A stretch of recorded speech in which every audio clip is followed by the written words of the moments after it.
dans l'arrondissement Rivière-des-Prairies, la mairesse Valérie Plante, là, qui fait le tour des arrondissements chauds en ce moment. Madame la mairesse, bonjour, merci d'être avec nous. Déjà, il y a Bonjour. 2 ou 3 semaines, vous avez été la première élue à dire, au fond, que le port du masque allait s'imposer à Montréal. Ça devrait devenir une nouvelle norme sociale. C'est pas le cas, Madame la mairesse. Dans les transports en commun, encore ce matin, il y avait, selon certains journalistes, là, à peu près le tiers des usagers à peine qui avaient un masque. Ça vous inquiète? Ben oui, ça me préoccupe parce que vous disiez vous-même, là, il faut qu'on porte le masque et ça, on revient de loin parce que ici, en Occident, on porte pas vraiment de masque. C'est pas comme par exemple en Asie où les gens le portent depuis longtemps. Puis on a aussi une stratégie gouvernementale qui mettait pas le masque de l'avant. Ceci étant dit, aujourd'hui, quand j'ai vu le premier ministre porter un masque, je me suis dit, c'est une bonne nouvelle parce que je pense qu'on doit prêcher par l'exemple. Mais je vous cacherai pas que pour moi, pour faire en sorte que tout le monde va le porter, là, il faut également qu'il y ait une stratégie de distribution massive de masques, comme d'autres pays l'ont fait. En France, c'est 50 millions de masques qui sont distribués. Même chose en Australie, en Angleterre. Alors, je pense que si on veut que les gens le portent, et moi, je pense que c'est exactement ce qui doit se passer, il faut qu'il y ait une stratégie et l'État doit venir nous aider. Si je vous comprends bien, Mme la mairesse, là, vous dites au gouvernement, fournissez les masques pour pouvoir les distribuer à l'entrée du métro et des autobus et que la Ville de Québec le fasse dans ses autobus également et autres villes, là, si nécessaire. C'est ce que vous dites?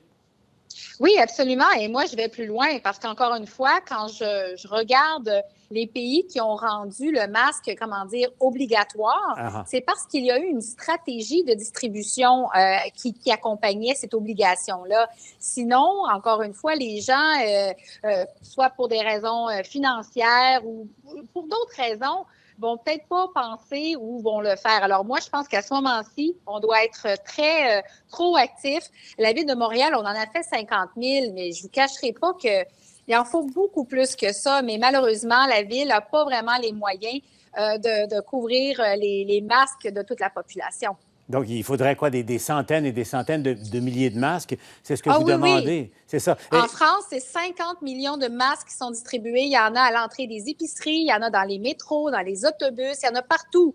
Alors, au final, je dis pas que c'est exactement ce qu'on doit faire au Canada et au Québec, mais si on veut que les gens le portent, il faut les soutenir, il faut les encourager et ça passe par une distribution massive. Ça, vous demandez ça à Québec et à Ottawa également, mais si jamais on a les masques, est-ce que ça devrait être rendu obligatoire pour emprunter le métro et les autobus, Mme la mairesse? Bien, comme je le disais, pour moi, la première étape, c'est faut en distribuer avant même de penser à une obligation, parce que sinon, ça ne tient pas la route et ça fait en sorte qu'il y a des gens qui sont laissés derrière. Pour vous donner un exemple, la STM, par exemple, là, on accepte avec raison de laisser des sans-abri venir dormir dans le métro. Est-ce qu'on va dire non à quelqu'un parce qu'il porte pas de masque?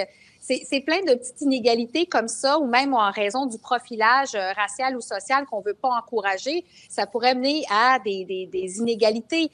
Alors, encore une fois, moi, je me dis, si on considère que c'est important d'avoir un masque, et moi, je crois qu'à Montréal et dans la région métropolitaine, ça va de soi, on doit vraiment avoir une stratégie gouvernementale provinciale et fédérale dans ce sens-là.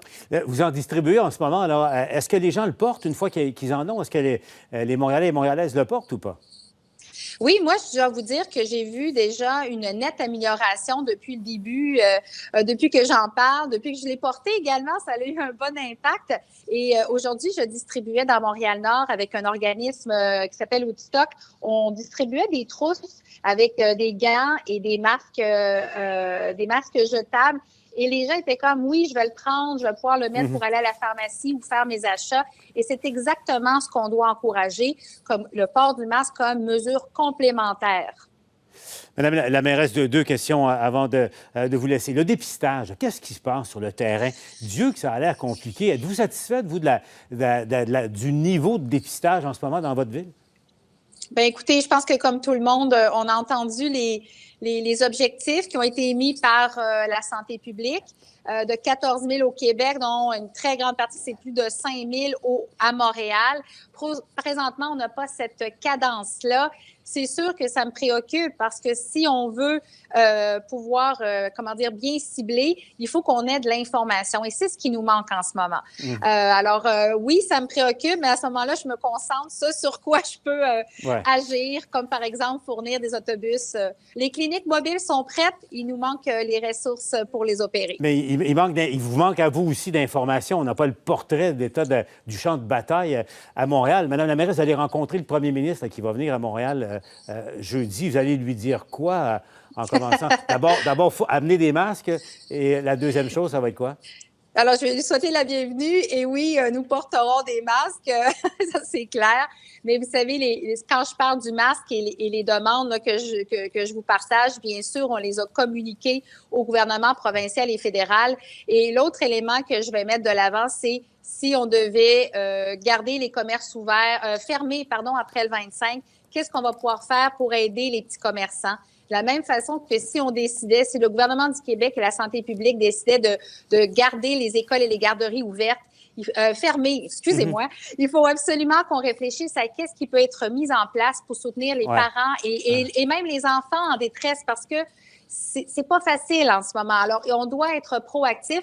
Puis Montréal, on va continuer à innover puis à accompagner le gouvernement là-dedans. Parce qu'on arrive à l'heure de la décision là-dessus et on va se laisser là-dessus, Madame la mairesse. Là, le 25 mai, ça arrive vite.